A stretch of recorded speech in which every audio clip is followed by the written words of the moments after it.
O'Connell. ¿Cómo ser una máquina? Simples máquinas. De una forma u otra, los robots eran nuestro futuro. Tal era lo que me habían dado a entender los transhumanistas con los que había hablado y las predicciones del futuro que había escuchado. Si hubiera que creer a Randall Cohen, o a Natasha Vitamore, o a Nate Soares, nosotros mismos íbamos a convertirnos en robots, al tiempo que nuestras mentes serían transferidas a máquinas mucho más fuertes y eficientes que nuestros cuerpos de primates, o bien íbamos a vivir cada vez más entre máquinas, cediendo una parte cada vez mayor de nuestro trabajo y de nuestra vida a su autoridad y orden, o bien éstas iban a hacernos directamente obsoletos y reemplazarnos como especie. Muchos días, a la hora del desayuno, yo solía observar cómo mi hijo jugaba con el pequeño robot de cuerda que le había traído de San Francisco, mientras éste cruzaba la mesa tambaleante en dirección al frutero con aire frankensteiniano, y me preguntaba qué papel jugaría realmente los robots en su futuro, cuántas de las posibles carreras profesionales que yo imaginaba para él existirían siquiera dentro de 20 años, cuántas de ellas se habrían incorporado por entonces al feudo de la automatización absoluta, el sueño definitivo del tecnocapitalismo empresarial. Un día después de que hubiera visto 2 o 3 episodios seguidos de un programa de animación llamado Animales Mecánicos, me tropecé con él en el pasillo. «Soy una máquina andante», exclamó, y empezó a caminar en círculo robóticamente alrededor de mis piernas. La frase me pareció un tanto extraña, pero, por otra parte, más o menos todo lo que decía me resultaba extraño. Llevaba mucho tiempo pensando en los robots, pero lo cierto es que nunca había visto uno de verdad. No por así decirlo, en carne y hueso, no por así decirlo, en acción. Había pensado mucho en ellos, pero no sabía qué era exactamente eso en lo que tanto había estado pensando. Y entonces me enteré de que existía algo llamado DARPA Robotics Challenge, o Reto de Robótica DARPA, un evento que reunía a los ingenieros de robótica más prominentes del mundo para hacer competir a sus creaciones entre sí en una serie de pruebas diseñadas para evaluar su rendimiento en entornos humanos, en situaciones de extremo peligro y estrés. Yo había leído que el New York Times lo calificaba como una especie de Woodstock para robots, y quería verlo por mí mismo. Aparte del considerable prestigio que comportaba ganar el desafío DARPA, el vencedor definitivo o sus creadores recibían un premio en metálico de $1 millón aportado por el patrocinador epónimo de la competición, la Agencia de Proyectos de Investigación Avanzados de Defensa, DARPA, por sus siglas en inglés, que es el ala del Pentágono estadounidense responsable del desarrollo de nueva tecnología con fines militares. A lo largo de su historia, esta organización, creada por el presidente Dwight Eisenhower en 1958 como respuesta al lanzamiento soviético del Sputnik, ha dado origen a numerosas tecnologías con un gran potencial transformador. Con su proyecto ARPANET, a finales de la década de 1960, por ejemplo, la DARPA sentó las bases técnicas de la futura Internet. El GPS, la misma tecnología con la que mi conductor de Uber me llevó de manera eficiente desde West Hollywood hasta Pomona para asistir al evento, también era una innovación de la DARPA, una herramienta de guerra que ahora yo utilizaba cada vez más para moverme por el mundo. Según su propio plan estratégico, el propósito declarado de la DARPA es evitar sorpresas tecnológicas para Estados Unidos, pero también crear sorpresas tecnológicas para nuestros enemigos. Cuanto más fascinado me sentía por el movimiento transhumanista y más aprendía sobre las diversas innovaciones a las que todas esas personas vinculaban sus esperanzas en un futuro post-humano, con más frecuencia me tropezaba con una u otra referencia a la DARPA y su financiamiento de todas aquellas tecnologías potencialmente transformadoras. Interfase cerebro-ordenador, prótesis cognitivas, cognición aumentada, módems corticales, bacterias biosintetizadas, etc. Parecía que en ese momento el objetivo general de la DARPA era trascender los límites del cuerpo humano y más concretamente de los cuerpos humanos de los soldados estadounidenses. El evento realizado en el Fireplex, una amplia extensión destinada a la celebración de diversos eventos al aire libre y situada en la ciudad de Pomona, California, era la final de una competición que, de hecho, se había iniciado en 2012, pero también constituía una celebración de la fructífera unión de los intereses empresariales, científicos y de defensa, una especie de pomposa ceremonia militar industrial. El objetivo de todo aquello, en palabras del director del evento, Gil Pratt, era acelerar el desarrollo de robots semiautónomos capaces de realizar tareas complejas en entornos peligrosos, degradados y diseñados por humanos. Su inspiración más inmediata era la explosión de hidrógeno producida en 2011 en la central nuclear de Fukushima, una catástrofe que podría haber sido mitigada de manera significativa por robots capaces de actuar en entornos diseñados para cuerpos humanos. En una sesión informativa celebrada a la mañana de mi llegada, un responsable de prensa llamado Bradley se dirigió a todos los empleados de la DARPA y periodistas que abarrotaban una sala de baile estilo Art Deco, informándoles de que prestar ayuda en situaciones de catástrofe humanitaria constituía una de las principales misiones del ejército estadounidense y que los robots humanoides representaban una dimensión cada vez más significativa de dicha misión. Si pudieran duplicar el número de articulaciones de sus brazos, afirmó, piensen en todas las formas distintas en que podrían abrir una puerta.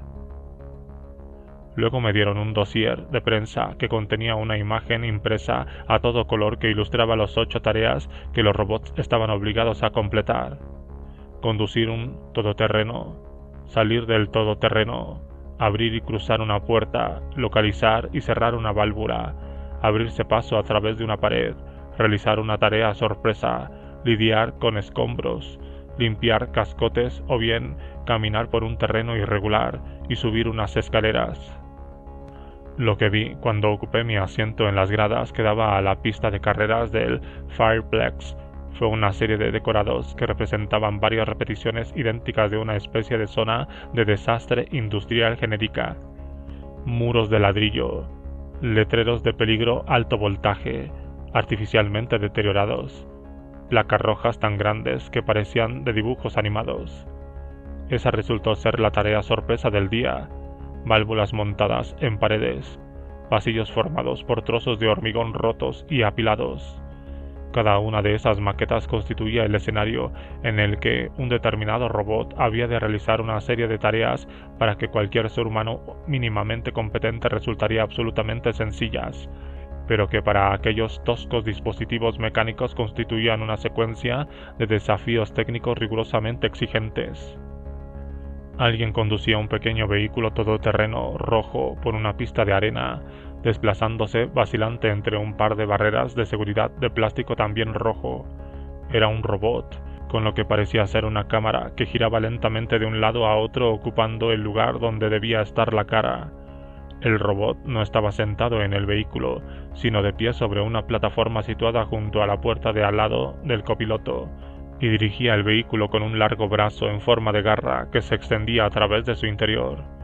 Del vestíbulo situado por debajo de donde me encontraba, me llegó un olor a palomitas de maíz calientes que se mantuvo flotando en el aire californiano como una especie de ironía atmosférica, mientras un jumbotron situado justo frente a mí mostraba un locutor de insulsa apostura sentado detrás de un escritorio curvo adornado con el logotipo de la DARPA. Era como la puesta en escena de una retransmisión deportiva propia de algún futuro especulativo, vagamente fascista, en el que la maquinaria de la defensa nacional se había convertido en un espectáculo de entrenamiento masivo. «¿Está realmente sudando la camiseta?», exclamó el hombre. En el otro extremo del escritorio se sentaba una mujer sonriente de cabello corto y plateado que llevaba un polo azul, también con la marca del patrocinador. Era Arati Prabhakar, la directora de la DARPA. «Vaya, es genial ver esto», exclamó a su vez. Se me hizo difícil cuadrar la visión de aquella mujer de aspecto agradable que sonreía con cariño al robot conductor con lo que yo sabía de la organización que ella dirigía.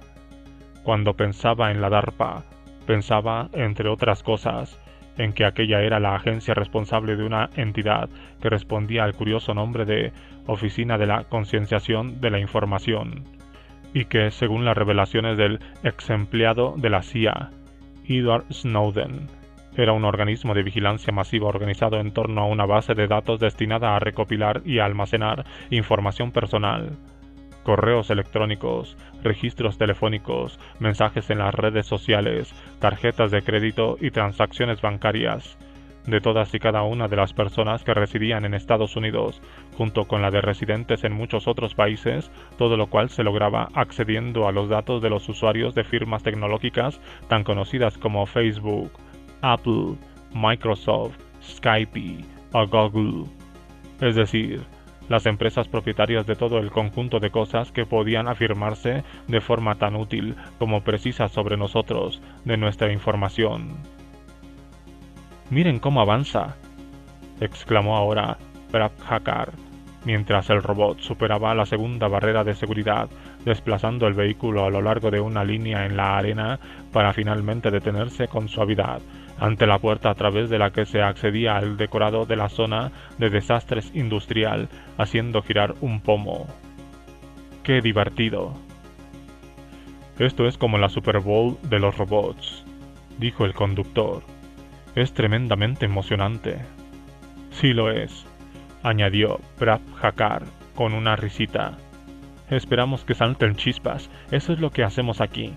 Tratar de generar una oleada de emoción en torno a la robótica con el propósito de impulsar el desarrollo de la tecnología».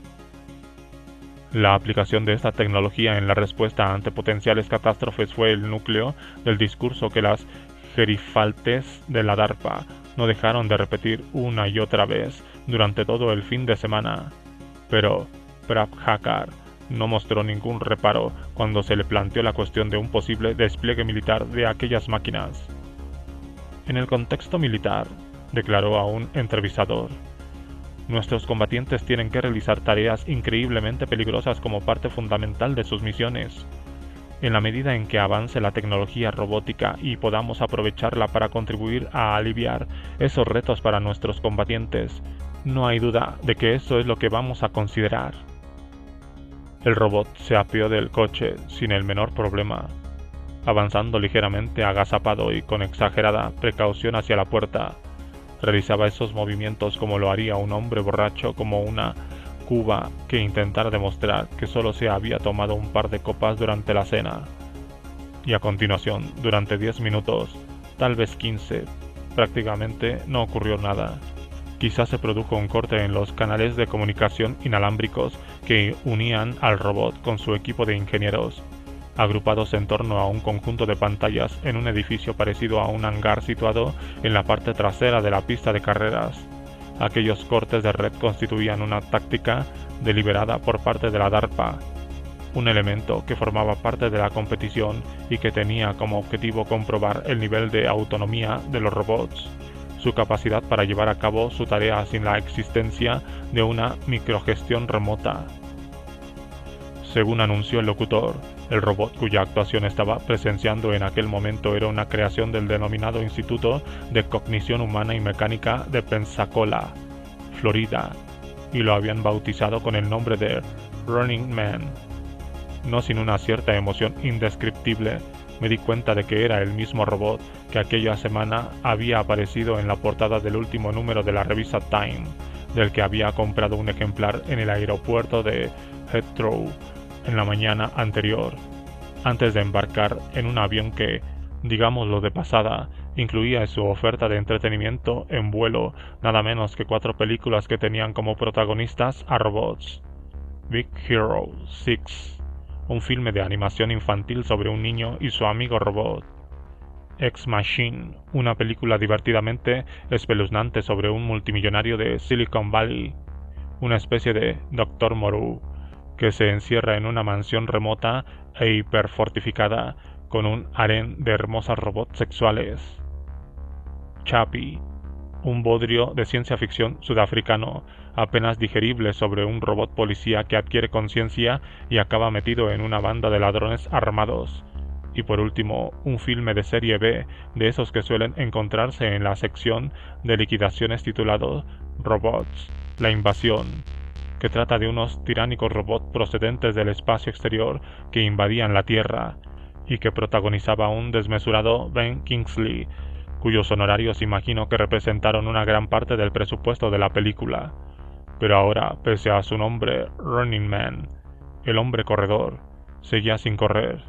De hecho, ni siquiera caminó, ni se movió de manera perceptible en modo alguno durante un periodo de tiempo impresionantemente largo, hasta que llegó un momento en que empezó a moverse de manera ostensible. El brazo que había extendido frente al pomo de la puerta finalmente entró en contacto con su objetivo y lo hizo girar. De repente la puerta se abrió hacia adentro. El robot empezó a avanzar con cautela, moviendo sus piernas activadas por pistones, y la multitud allí congregada de entusiastas de la tecnología, empleados de la DARPA, marines estadounidenses y jóvenes padres con sus hijos estalló en una explosión de vítores y aplausos, al tiempo que el locutor, empleando exactamente el mismo tono educadamente entusiasta que cabría esperar de un comentarista deportivo que transmitiera, pongamos por caso, un torneo de golf, declaraba: «Otro punto para Running Man, que ahora se abre paso». Sin mucha dificultad, añadiría yo, a través de la sala. En el Jumbotron, situado detrás del escenario, la imagen del robot en movimiento dio paso a un gigantesco gráfico animado que confirmaba que Running Man y su equipo de ingenieros frenéticamente atareados entre bastidores acababan de completar con éxito la etapa de abrir la puerta y entrar en el decorado de la competición, por lo que, en efecto, acababa de ganar un punto.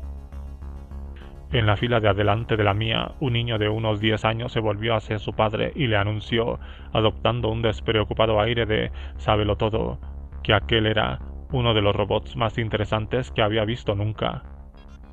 Durante toda la cálida y festiva mañana de aquel viernes estuve observando cómo diversos robots de distintos diseños y habilidades intentaban contemplar aquellas tareas, y lo cierto es que el espectáculo me entretuvo más allá de cualquier expectativa razonable. Ello se debió en parte a la estructura competitiva y el tono deportivo del evento, el marcador y los comentarios en directo, el Jumbotron y las entrevistas a ingenieros entre bambalinas, el omnipresente bálsamo americano de los perritos calientes y las palomitas de maíz. Pero sobre todo se debió a su imprevista faceta cómica, una extraña confluencia de alta tecnología y baja comedia. Vi a un robot quedarse completamente inmóvil durante 15 minutos antes de sucumbir a un potente temblor de rodillas y caer de costado como si hubiera sufrido algún terrible ataque en sus circuitos. Vi a otro lograr finalmente abrir la puerta para tropezar a continuación en el marco y dar con su sereno rostro de titanio en el suelo. Vi a otro estirar el brazo para sujetar la válvula, errar su objetivo por varios centímetros y, en lugar de ello, hacer girar el vacío en sentido contrario a las agujas del reloj antes de desplomarse de cabeza siguiendo el vector de su giro. Vi a una gran cantidad de robots desplomándose hacia atrás en su intento de subir unas escaleras que no llevaban a ninguna parte, y a muchos más derribados al intentar atravesar el pasillo de escombros antes de ser retirados en camillas por los equipos de ingenieros equipados con cascos. La implicación obvia de todo aquello, y en cierto modo la justificación de todo el evento, era que, aunque nuestras tecnologías tienden a ser bastante buenas a la hora de realizar tareas que exceden nuestras capacidades, como por ejemplo volar a grandes alturas y velocidades o procesar grandes cantidades de datos, en general se les da bastante mal hacer otras cosas que nosotros hacemos sin siquiera pararnos a pensar, como caminar, escoger objetos y abrir puertas, cosas que en realidad resultan extraordinariamente complejas y exigentes. En ese sentido, la parte de conducción de la competición resultaba ser mucho menos problemática que el mero hecho de bajarse a continuación del vehículo, una tarea netamente diferenciada en sí misma que los ingenieros designaban con el anodino nombre de egreso. Como señaló en tono educado el locutor, el egreso resultaba tan difícil a los robots que muchos de los equipos de la competición optaron por saltarse ese paso y seguir adelante, sacrificando un punto para ahorrar tiempo y dinero. Por divertido que resulte ver a un robot inclinarse y caer de cabeza intentando salir del asiento del conductor de un todoterreno sin puerta, esos batacazos pueden suponer un importante revés para sus constructores. Los robots que llegan a finales cuestan entre varios cientos de miles y varios millones de dólares, por lo que las reparaciones de los daños causados por posibles caídas podían ser costosas y requerir asimismo una gran cantidad de tiempo. Pero mientras observaba cómo aquellos ejemplos de ingenio tecnológico y poder militar industrial perdían el equilibrio y caían de bruces en su intento de realizar tareas aparentemente simples, empecé a preguntarme si aquel anecdótico espectáculo de comedia física no tenía, en cierto sentido, un papel fundamental en toda aquella empresa, es decir, si no había una intención implícita o inconsciente de elevar a los robots al nivel de los humanos, no solo en términos de su capacidad física, sino también en otros aspectos, porque hay algo profundamente humano y hasta humanitario en la relación entre el cuerpo que se da un batacazo y el cuerpo que lo observa. Hay crueldad en la risa, es cierto, pero también empatía. Estos robots son literalmente inhumanos, y sin embargo descubrí que no reaccionaba de manera muy distinta a sus tropezones y caídas de lo que lo haría ante los batacazos de un humano como yo. No me imagino riéndome ante el espectáculo de una tostadora cayendo de un vehículo todoterreno o de un rifle semiautomático que se cae al suelo después de que alguien lo haya dejado en posición vertical. Pero hay algo en estas máquinas, seguramente su forma humana, con lo que resulta posible identificarse lo bastante como para hacer que sus caídas resulten tremenda y horriblemente divertidas. Me vino a la memoria un pasaje del libro La risa, enseñando sobre el significado de la comicidad, de Henry Bergson, un pasaje que, quizá precisamente porque nunca había llegado a entenderlo del todo, no me había quitado de la cabeza en los años transcurridos desde que lo leyera por primera vez. Las actitudes, los gestos y los movimientos del cuerpo humano, escribía Bergson, resultan ridículos en la exacta medida en que ese cuerpo nos recuerda a una simple máquina. En otras palabras, los batacazos de los robots me parecían cómicos no meramente porque en su forma y en sus fallos se parecían a los humanos, sino porque reflejaban ese extraño sentido en el que los propios humanos no éramos más que simples máquinas. Pero no a todo el mundo le resultaba igual de divertido ver a aquellos robots cayendo de bruces. Tuve ocasiones de presenciar cómo un miembro del personal auxiliar de la organización, una mujer de 20 y tantos años que llevaba una camiseta azul con un distintivo del Centro de Recursos para Discapacitados, saludaba a un colega en las escaleras. ¿Viste al robot que se cayó justo ahí? Ha sido muy triste. Su colega coincidía, también ella se había entristecido. Me he sentido muy mal por él. En el Jumbotron, un robot hacía una salida impecable de su todoterreno e iniciaba su aproximación a la puerta. «Impresionante actuación de Momaro en la pista amarilla», proclamó el locutor. «Un egreso de lo más impresionante». A mediodía los robots hicieron una pausa para comer. El público prorrumpió en una entusiasta ovación, y por el sistema de megafonía empezó a escucharse la contundente percusión y el potente bajo del tema My Hero del grupo Foo Fighter, mientras el Jumbotron exhibía imágenes de algunas de las hazañas más audaces de la mañana en lo referente a bajarse de vehículos, abrir puertas y tirar de las palancas. Observé entonces que una forma oscura se cernía sobre la pista, alta y solitaria como un buitre en el aire caliente y trémulo del mediodía. Era un pequeño dron, otro recordatorio de la historia de innovación de la DARPA en el combate no tripulado, su proyecto general de vigilancia panóptica, sus ataques selectivos como un grito que atravesara el cielo. Mientras observaba cómo la silenciosa máquina se elevaba sobre el telón de fondo de las cortinas de San José, brillando al sol con el fulgor de un cuchillo, Percibí con una repentina intensidad la esquizoide extravagancia del evento que acababa de presenciar y que parecía estar diseñado a la vez tanto para tranquilizar al mundo con respecto a las intenciones humanitarias de la DARPA como para acelerar el desarrollo de unas tecnologías que, en el momento oportuno, serían entrenadas en zonas de muerte muy alejadas de aquel recinto ferial con su Hotel Sheraton, su centro de conferencias y su estacionamiento exclusivo para autocaravanas. Miré a mi alrededor y observé a la multitud, las familias con sus hijos pequeños, los grupos de programadores de 20 y tantos o 30 y tantos, los marinos uniformados que en sí mismos eran componentes humanos de la maquinaria de gobierno a la que Hobbes se refiriera como ese gran leviatán que llamamos república o estado, que no es sino un hombre artificial. Todos ellos desparramándose desde las gradas hasta los kioscos de hamburguesas y los puestos de perritos calientes situados debajo, y me sentía abrumado por la repentina y desapacible sensación de que la tecnología era solo un instrumento de la perversidad humana al servicio del poder, el dinero y la guerra. Fuera, en el recinto ferial, en el área reservada a la exposición tecnológica donde el sector había acudido a montar sus diversos stands, el sentimiento generalizado era que todos los robots representaban el futuro. El término que mejor definiría lo que allí se hacía probablemente sería algo similar a divulgación o participación. Caminando bajo una gran pancarta de la DARPA, gracias por animarnos.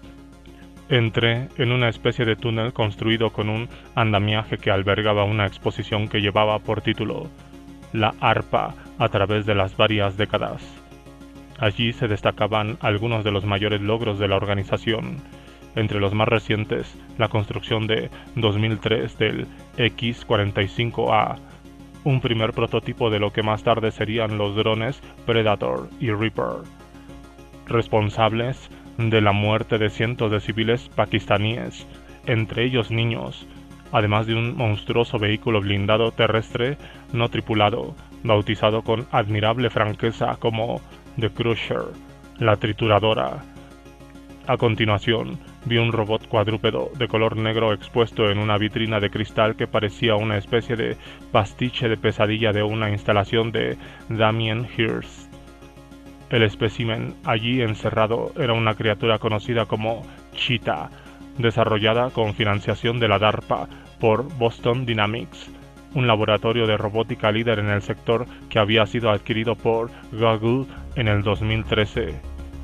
Este robot era capaz de correr a 45 km por hora, más deprisa que el humano más rápido del que se tiene constancia.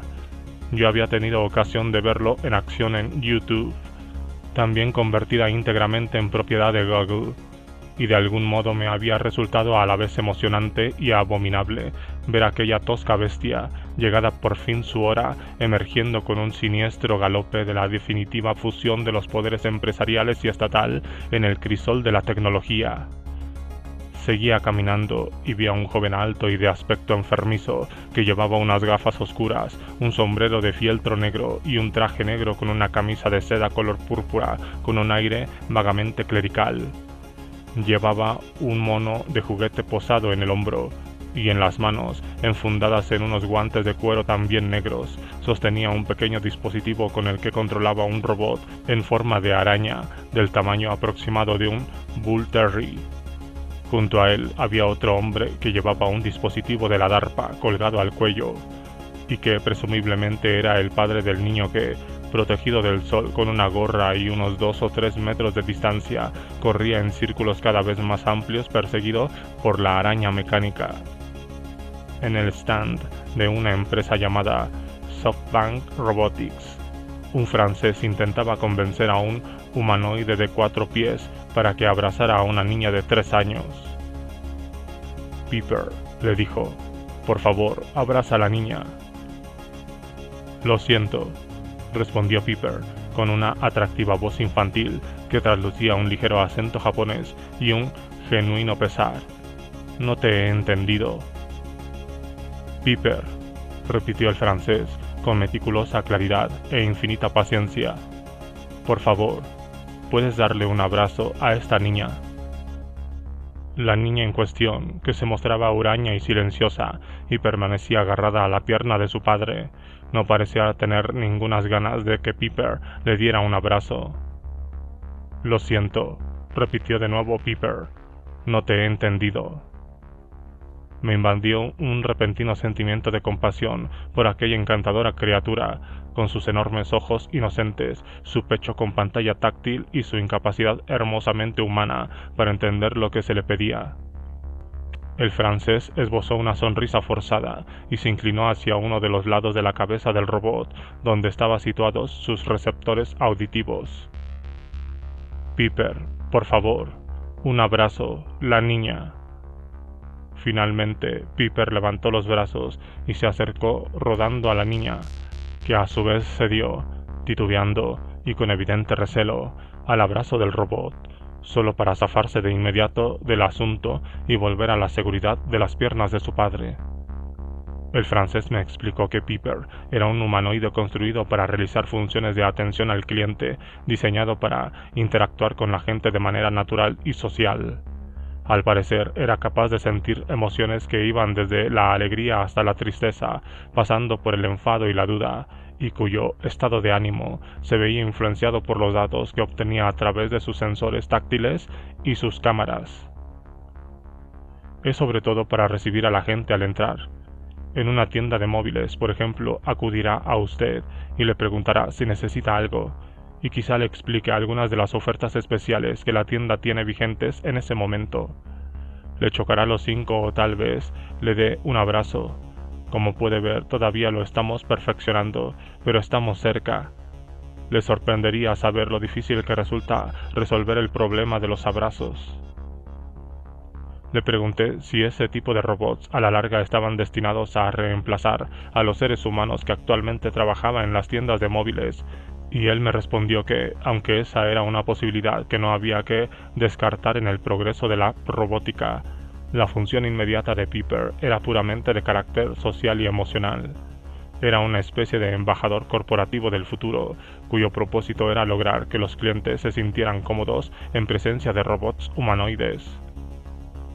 «Primero tenemos que romper esa barrera», me aclaró. «La gente acabará sintiéndose cómoda». Yo no dudaba que sería así. De hecho, ya habíamos llegado a sentirnos cómodos con las cajas automáticas de los supermercados, con ver pantallas táctiles y escuchar instrucciones de voz sintetizadas por ordenador allí donde antes habían seres humanos ganándose el sueldo.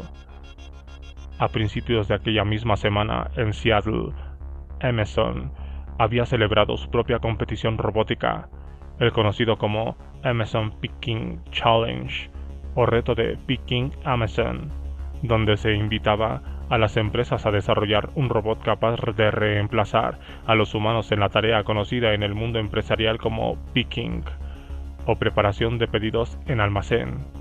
Y me parecía que eso era algo que tenía perfecto sentido para Amazon, una empresa que desde hacía tiempo tenía fama de tratar mal a los empleados de sus almacenes, además de ser notoria por su obsesión de eliminar de la ecuación a todo tipo de intermediarios: libreros, editores, trabajadores de correos, mensajeros.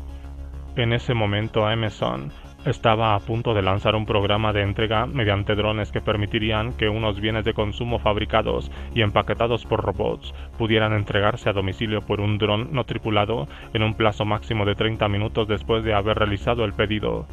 Los robots no necesitan hacer pausas para ir al baño, y los drones nunca se cansan, y tampoco es probable que ni unos ni otros formen sindicatos. Este parecía, pues, el sumum de la lógica del tecnocapitalismo, la propiedad absoluta no solo de los medios de producción, sino incluso de la propia fuerza de trabajo. Al fin y al cabo, no olvidemos que, como ya hemos señalado, el término robot, acuñado por Capek, procedía de una palabra checa, robota, que significa trabajo forzado. La imagen y la valía del cuerpo humano siempre han configurado nuestra forma de concebir las máquinas, y asimismo, los humanos siempre hemos sido capaces de reducir los cuerpos de otros humanos a meros mecanismos, componentes de sistemas de nuestro propio diseño, como señalaba Lewis Mumford en su libro técnica y civilización, escrito durante los primeros años de la Gran Depresión. Mucho antes de que los pueblos del mundo occidental recurrieran a la máquina, ya existía el maquinismo como elemento de la vida social.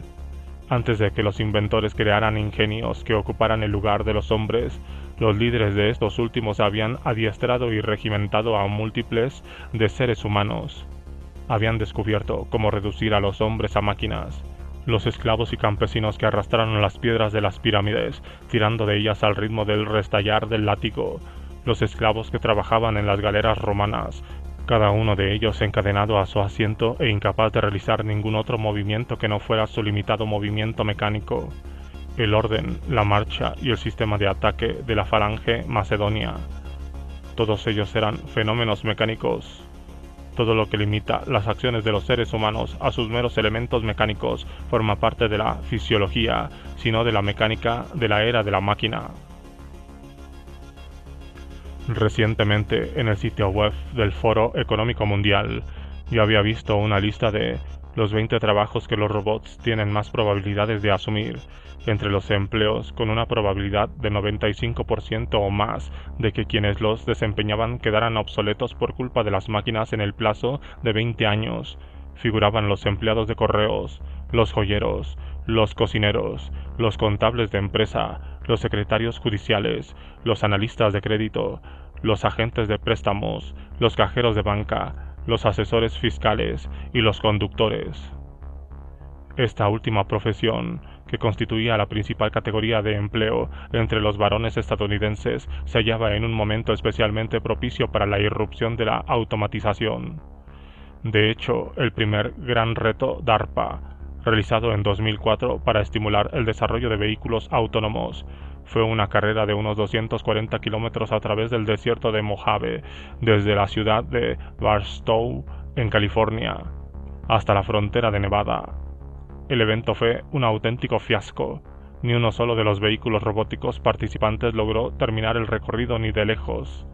El automóvil que más se alejó del disparo de salida llegó solo a una distancia de menos de 12 kilómetros antes de acabar tropezando con una gran roca, y la DARPA declaró desierto su premio de $1 millón. Pero cuando volvió a celebrarse la carrera al año siguiente, 5 automóviles lograron completar el recorrido y el equipo ganador pasaría a formar el núcleo de lo que posteriormente sería el proyecto de vehículos autónomos de Google, gracias a la cual había ya coches no guiados por manos humanas desplazándose con éxito por las carreteras de California, lujosos vehículos fantasmas sorteando las calzadas en mal estado como una avanzadilla de un futuro automatizado. Uber, el servicio de vehículos de transporte con conductor VTC, que tanto había perjudicado al sector del taxi en los últimos años, ya ha hablado abiertamente de sus planes para reemplazar a todos sus conductores con vehículos autónomos tan pronto como la tecnología lo permitiera. En una conferencia celebrada en 2014, el ostensiblemente irritante director ejecutivo de la empresa, Travis Kalanick, había explicado que la razón por la que Uber puede resultar caro es porque no solo pagas el coche, sino también al otro tío que va en el coche. Cuando no va ningún otro tío en el coche, el coste de llevar a un Uber a cualquier lugar resulta más barato que tener tu propio automóvil. Cuando le preguntaron cómo les explicaría a esos otros tíos la realidad de su obsolescencia, de su reemplazo, respondió: «Mire, así funciona el mundo, y el mundo no siempre es guay. Todos tenemos que buscar formas de cambiar el mundo». El día de la competición robótica yo había oído que Kalanick estaba precisamente allí, en Pomona, buscando nuevas formas de cambiar un mundo en cuyos cambios estaba adquiriendo cada vez mayor protagonismo. El francés me preguntó si quería un abrazo de Piper, y yo acepté, mitad por cortesía, mitad por rigor periodístico. «Piper», indicó entonces, «a este señor le gustaría un abrazo». Me dio la impresión de detectar algo parecido a la ambivalencia en la mirada impasible de Piper, pero el robot levantó los brazos y yo me incliné hacia él y dejé que me estrechara en su antinatural abrazo. Resultó ser una experiencia francamente decepcionante. Sentí que, cada uno a su manera, ambos estábamos actuando con absoluta desgana. Le dio una palmadita en la espalda, suave pero quizá con un cierto aire pasivo-agresivo, y luego cada uno siguió su camino. Hans Moravec, el profesor de robótica de la Universidad Carnegie Mellon, que describió un procedimiento especulativo para transferir el material del cerebro humano a una máquina, plantea un futuro en el que, al rendir más y con un menor coste, los robots desplazarán a los humanos de las funciones esenciales. Poco después, escribe, podrían desplazarnos de la existencia. Pero, como un buen transhumanista, Moravec no ve esa posibilidad como algo a lo que haya que temer, o siquiera algo que haya que evitar necesariamente, puesto que esos robots serán nuestros herederos evolutivos, nuestros hijos mentales, como él los llama, construidos a nuestra imagen y semejanza, nosotros mismos en una forma más potente y eficiente. Como los hijos biológicos de las generaciones anteriores, encarnarán la mejor oportunidad de que la humanidad tenga un futuro a largo plazo. A nosotros nos compete darles todas las ventajas y retirarnos cuando ya no podamos contribuir. Obviamente, hay algo en la idea de unos robots inteligentes que nos asusta y entusiasma a la vez, que alimenta en nosotros visiones febriles de omnipotencia y obsolescencia. La imaginación tecnológica proyecta una fantasía de divinidad, con sus correspondientes inquietudes prometeicas, en la figura del autómata. Unos días después de mi regreso de Pomona, leí que Steve Wozniak, el cofundador de Apple, había hablado en un congreso de su convicción de que los humanos estaban destinados a convertirse en las mascotas de unos futuros robots superinteligentes. Pero esa, había subrayado, no constituiría necesariamente una situación especialmente indeseable. En realidad resultará ser muy bueno para los humanos, afirmó. Los robots, para entonces serán tan inteligentes que sabrán que tienen que conservar la naturaleza, y los humanos somos parte de la naturaleza. Él creía que los robots nos tratarían con respeto y amabilidad, con una especie de paternalista generosidad, porque nosotros, los humanos, fuimos originariamente los dioses. Esta fantasía de creación parece contarse entre las fantasías colectivas más antiguas de nuestra especie. Parece formar parte de nosotros como algo que nos acompaña a través de los siglos y de las culturas, un sueño de hardware, de reluciente superficie que produce nuestros cuerpos y actúa según nuestros deseos. Como dioses frustrados que somos, siempre hemos soñado con crear máquinas a nuestra propia imagen y recrearnos a nosotros mismos a imagen de dichas máquinas. La mitología helénica tenía ya a sus autómatas, sus estatuas vivientes. El artífice Dédalo, recordado sobre todo por sus desastrosos intentos de mejorar al ser humano. El laberinto, las alas de cera, un ahogamiento trágico pero moralmente instructivo. Fue también creador de hombres mecánicos, efigies animadas capaces de caminar, hablar y llorar. Hefesto, el dios herrero del fuego, el metal y la tecnología, construyó un gigante de bronce llamado Talos para que protegiera a Europa, a quien su padre Zeus había raptado de cualquier otro posible rapto. Los alquimistas medievales se obsesionaron con la idea de crear hombres partiendo de cero, creyendo que era posible engendrar unas diminutas criaturas humanoides llamadas homúnculos, e insistiendo en que tal cosa podía hacerse a través de una serie de prácticas arcanas que involucraban el uso de sustancias tan diversas como útero de vaca, azufre, imanes, sangre de animal y semen de origen local, preferentemente del propio alquimista. Se dice que San Alberto Magno, un obispo bávaro del siglo XIII, construyó una estatua de metal dotada de la capacidad de razonamiento y habla. Según algunos relatos populares de la época, aquella inteligencia artificial alquímica a la que el obispo se refería como su androide, tuvo un final violento a manos de un joven Tomás de Aquino, que por entonces era alumno de Alberto y que tenía serios conflictos con la incesante cháchara del androide y, de manera aún más problemática, con el hecho evidente de que debía su origen a algún tipo de pacto diabólico. En Europa, gracias a la creciente popularidad de los mecanismos de relojería durante el Renacimiento, ya que el proyecto de la Ilustración supuestamente eliminó la bruma de la superstición oculta del ámbito de la ciencia, se produjo un interés cada vez mayor por los autómatas. En la década de 1490, en una extensión de sus propios estudios anatómicos probablemente inspirada en la lectura de textos sobre los antiguos autómatas griegos, Leonardo da Vinci diseñó y construyó un caballero robótico. Este autómata, a menudo considerado el primer robot humanoide del mundo, era en realidad una armadura animada por cables, poleas y engranajes internos, construido para ser exhibido en la residencia de Ludovico Sforza, el duque milanés que había encargado al artista La Última Cena. Aquel caballero era capaz de realizar varios movimientos como sentarse, levantarse, saludar con la mano y simular el habla moviendo su blindada mandíbula. El Tratado del Hombre de René de Descartes, que su autor nunca llegó a publicar en vida por temor a la reacción de la Iglesia a su tesis central, se basaba en la idea de que nuestro cuerpo son esencialmente máquinas, estatuas móviles de carne y hueso animadas por la infusión divina de un espíritu o alma.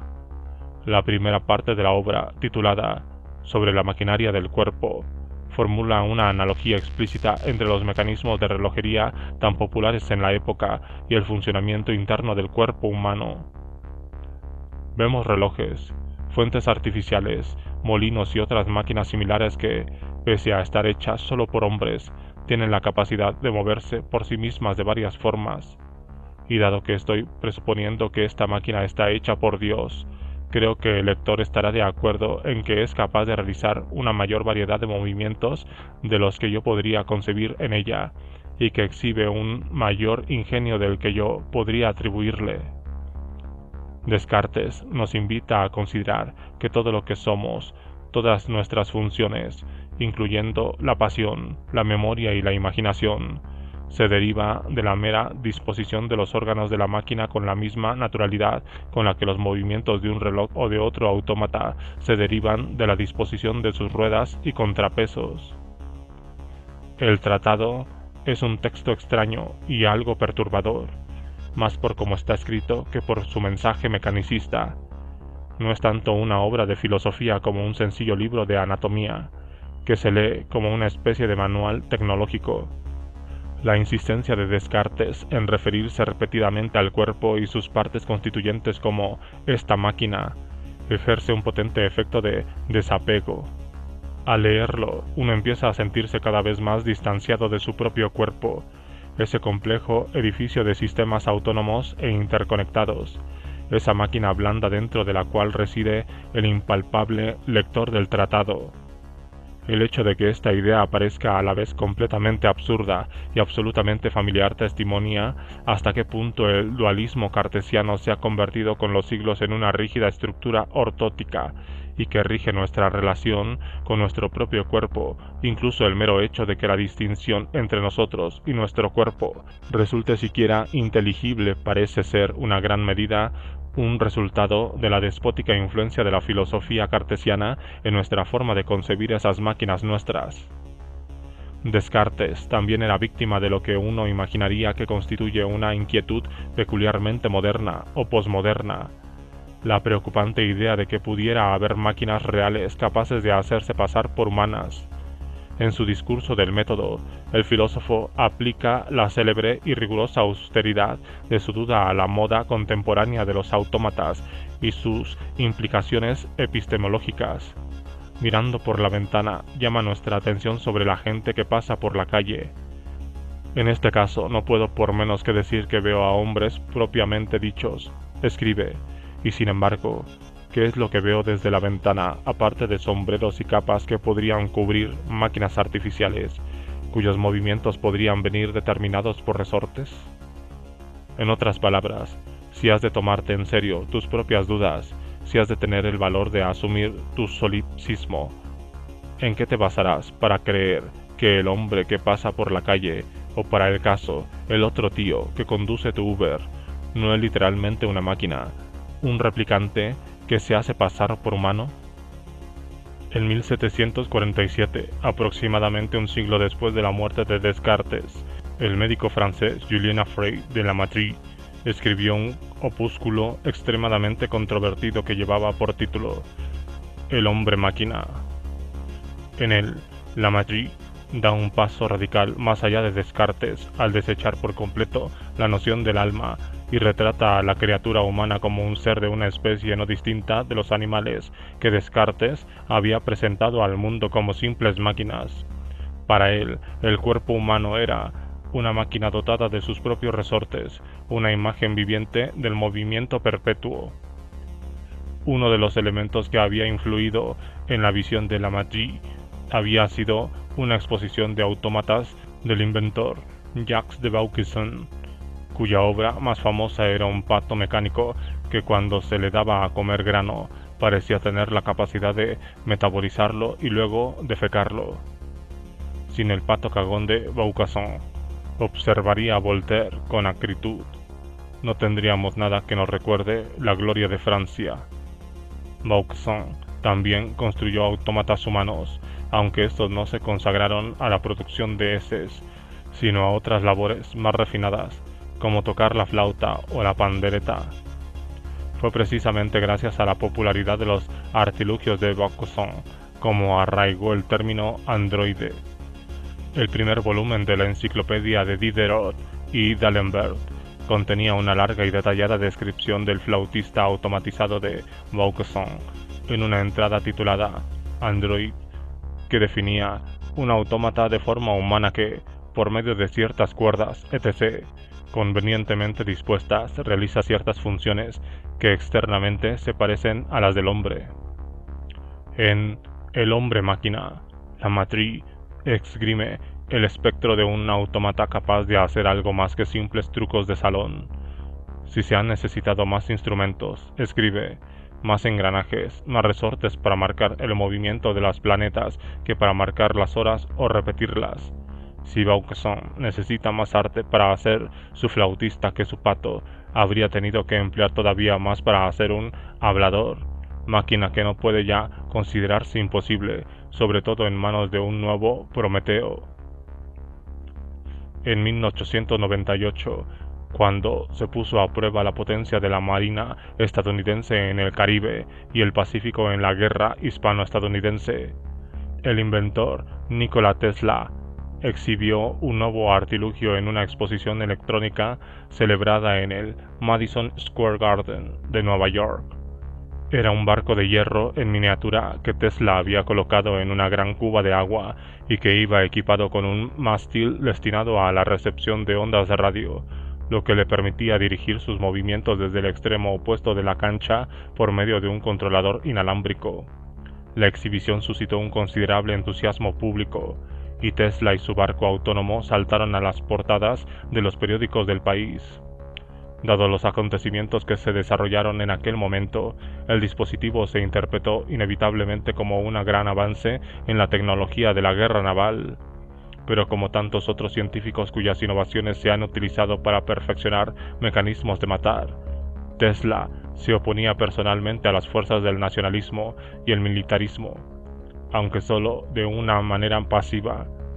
Según relata John O'Neill, autor de una biografía de Tesla escrita en 1944 y titulada Prodigal Genius, genio prolífico, cuando un estudiante sugirió que el barco podría revelarse extremadamente útil si se llenaba el casco de dinamita y se utilizaba como un torpedo detonado por control remoto, Tesla se apresuró a replicar: "Lo que está viendo aquí no es un torpedo inalámbrico, es el primero de una raza de robots, hombres mecánicos que harán el trabajo laborioso de la raza humana".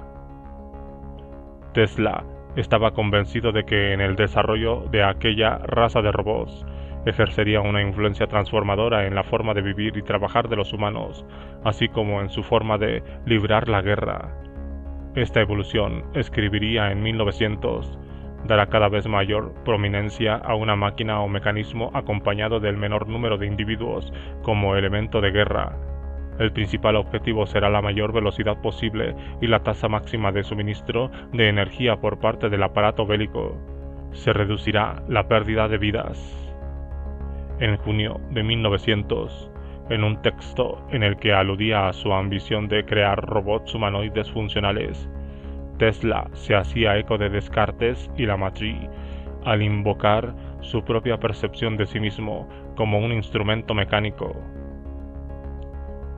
Con todos y cada uno de mis pensamientos y mis actos, he demostrado, y lo hago a diario para mi absoluta satisfacción, que soy un autómata dotado de capacidad de movimiento, que simplemente responde a los estímulos externos que inciden en mis órganos sensoriales y piensa y se mueve en consecuencia.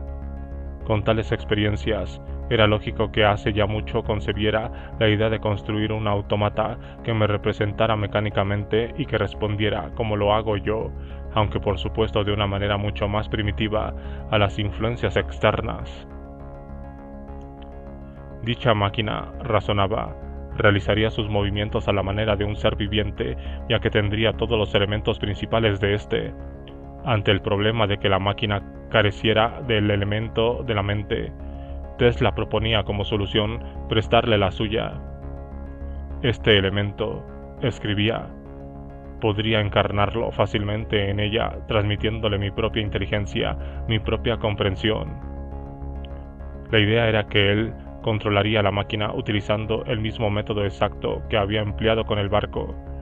A esta tecnología le dio el poco elegante nombre de teleautomática, un término que definía el arte de controlar los movimientos y operaciones de autómatas distantes.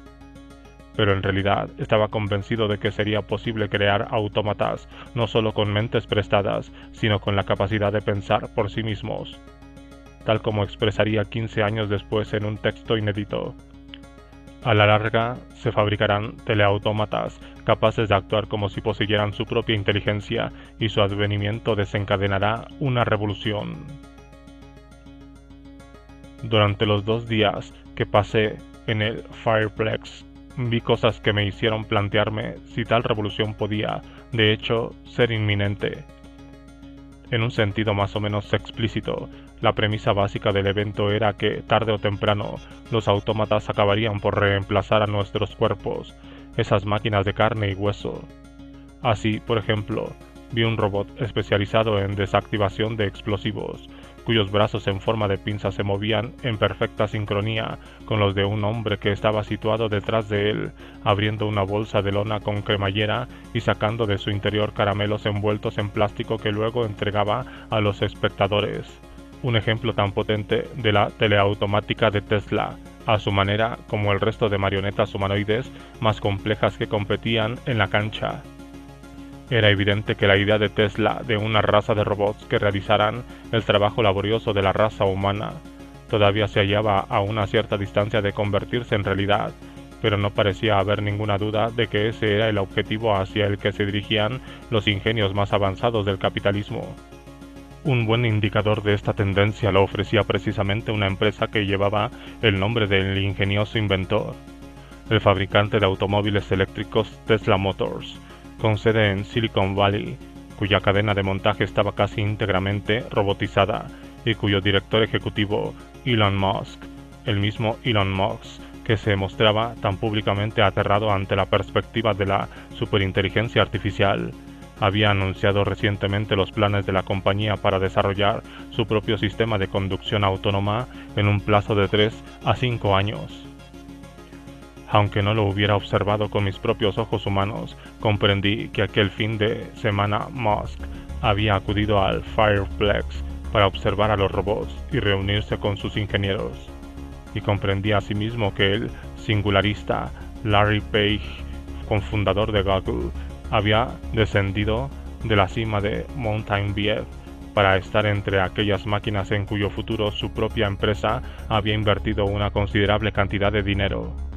En 2013, Google había pagado $500 millones por Boston Dynamics, cuyo zoológico de extrañas criaturas, Big Dog, Cheetah, Fleet, Little Dog, se había creado en gran parte con fondos de la DARPA y cuyo robot Atlas estaba siendo utilizado como hardware para varios de los equipos presentes en aquel evento en Pomona, a unos cientos de metros de la pista de carreras. en el enorme edificio en forma de hangar, desde donde los ingenieros dirigían a sus robots, también había un escuadrón de técnicos de Boston Dynamics, dispuestos a atender las contusiones y averías de los humanoides Atlas. Boston Dynamics, con su extraña tecnofauna, constituía en sí misma un híbrido formado por la interacción entre el Pentágono y Silicon Valley, y sus máquinas eran las antinaturales criaturas de un nuevo complejo militar industrial. Los vínculos de Google con la DARPA eran tan numerosos como extensos. Por ejemplo, la anterior directora de este último organismo, Regina Dugan, había dejado su empleo público para trabajar en la sede de Google en Montaivier, donde actualmente dirigía algo llamado Equipo de Tecnología y Proyectos Avanzados. Desde hace cierto tiempo yo mismo me sentía fascinado por las criaturas producidas por esta compañía de robótica, fundada a comienzos de la década de 1990 por Mark Rayburn, un antiguo colega de Hans Moravec en el Instituto de Robótica de la Universidad Carnegie Mellon. En los últimos 2 años había visto repetida y compulsivamente la sucesión de videos publicados en YouTube por la empresa con imágenes de sus últimos e ingeniosos autómatas, y me parecía que había algo sutilmente perturbador en aquellos robots, en el hecho de que se hallaran tan lejos y a la vez tan cerca de las formas reconocibles de la vida biológica. Observando a Big Dag, por ejemplo, deslizarse sobre un trozo de hielo con la ciega impasibilidad de los insectos, o contemplando los extraños movimientos hidráulicos de Wildcat, sentí un placentero estremecimiento de temor, acaso el terror instintivo a la depredación, mezclado con la conciencia de que aquellos robots habían sido creados con fondos del Pentágono y ahora, por un proceso de adquisición, habían pasado a convertirse en criaturas de la empresa tecnológica más poderosa del mundo. La retórica de la élite friki de Silicon Valley está impregnada de un leve idealismo contracultural. Cambiar el mundo, mejorar las cosas, trastocar el antiguo orden, etc.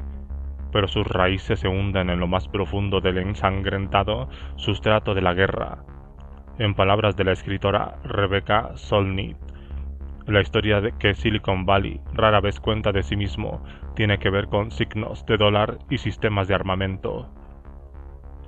Hewlett-Packard, el primero de sus grandes éxitos, era un contratista militar cuyo cofundador, David Packard, ejerció el cargo de subsecretario de Defensa durante la administración Nixon. La contribución más significativa que realizó durante su mandato, señala Solnit, fue un artículo sobre la anulación de las leyes que impedían que se impusiera la ley marcial.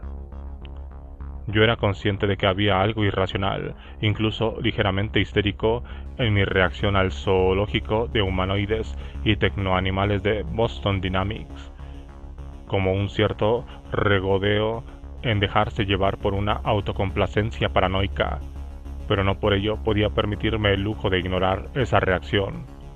A nivel subcortical, rechazaba aquellas criaturas y lo que representaban. Una parte muy primitiva y humana de mí deseaba aplastarlas con un martillo como hiciera el joven Tomás de Aquino con el autómata de Alberto Magno. En otras palabras, tenía una oscura pero insistente conciencia de su procedencia e intenciones diabólicas.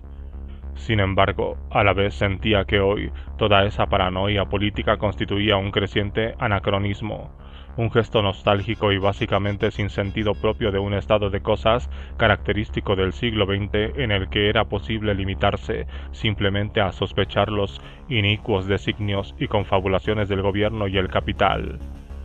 Pero ser paranoico ahora, entendiendo por paranoico lo opuesto a ser mínimamente consciente de que lo que estaba sucediendo equivalía a engañarse uno mismo de una manera que había llegado a ser incluso caprichosa, como en el caso de esos aficionados al sentimentalismo que se consuelan con cuentos populares sobre gobiernos mundiales secretos, reptiles humanoides y linajes de Illuminati, y ante quienes la única respuesta razonable era decir: «Mira, tío, le estás dando demasiadas vueltas.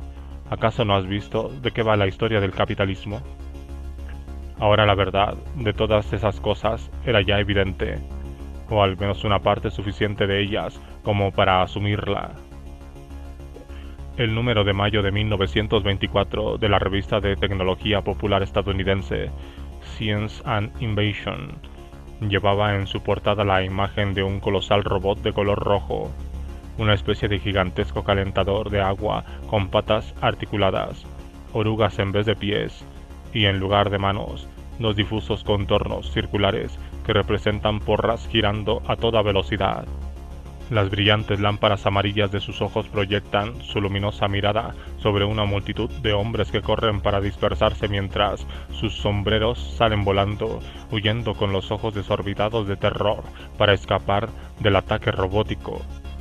El artículo que aparece en el interior de la revista titulado "El control remoto por radio hace posible el policía mecánico" describe a ese imaginario agente de la ley con un grado de detalle casi obsceno. Los giroscopios estabilizadores en los muslos, el compartimiento de control por radio y el depósito de gasolina en el tórax, la modesta presencia fálica de su cañón de gas lacrimógeno, el conducto anal por donde se expelen los gases del motor. En otra ilustración adicional se muestra a una imponente falange de esos policías robots haciendo retroceder a una manifestación de trabajadores sobre un desolado telón de fondo de chimeneas, un cielo plomizo lleno de humo y oscuras fábricas de aspecto diabólico. Esta máquina, se nos asegura, parecería extremadamente valiosa para dispersar a las turbas, o con fines de guerra, o incluso para propósitos industriales. Para combatir a las turbas se hace uso de gas lacrimógeno, que se almacena a presión en un tanque y que por sí solo disolverá rápidamente a una multitud en caso necesario. Los brazos están provistos de unos discos giratorios que llevan bolas de plomo en el extremo de unos cables flexibles. Estos actúan como porras policiales en acción. Esta descarnada fantasía fascista, revelada aquí en todo su absurdo, describe una violenta maquinaria estatal destinada a proteger los intereses del capital frente a los cuerpos unidos de la clase trabajadora, con sus regulables voluntades humanas y sus frágiles cráneos desprovistos de la protección de sus sombreros. Constituye la ilustración más contundente que he visto nunca del terror prebélico frente a los trabajadores sindicados. Un escenario frankensteiniano invertido donde el cuerpo monstruoso del autómata, una amenazadora representación literal del hombre artificial de Hobbes, es reclutado para imponer con la mayor severidad el mantenimiento del orden ideológico. Como expresó el filósofo francés Gregory Chamayou en su libro Teoría del dron, el sueño representado por el policía mecánico es crear una fuerza incorpórea, un cuerpo político sin órganos humanos, donde los antiguos cuerpos reclutados de los sujetos hubiesen sido reemplazados por instrumentos mecánicos que serían, estrictamente, los únicos agentes.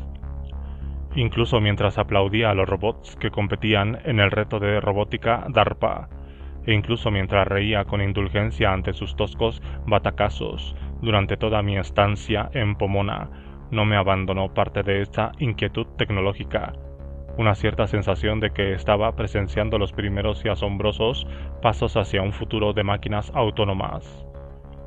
Cuando me despedí de aquellas máquinas, los hijos mentales de mis homólogos humanos, y abandoné las gradas en dirección al conductor de Uber cuya aproximación iba siguiendo en la pantalla de mi iPhone, de repente me descubrí íntimamente consciente de la naturaleza mecánica de mis movimientos, de los engranados péndulos de mis piernas, con sus articulaciones esféricas y sus abductores y extensores, y por un momento tuve la impresión de que en ello no interviniera ninguna voluntad interior, como si ese objeto en movimiento que sentía esas cosas no fuera más que un mero componente de algún vasto y arcano esquema, de un sistema controlado que incluyera al conductor de Uber, el automóvil que se acercaba, la red de autopistas del Gran Los Ángeles, las imágenes que representaban esos fenómenos en la pantalla del móvil, los ojos que observaban esa pantalla, la información, el código y el propio mundo, entre otras cosas.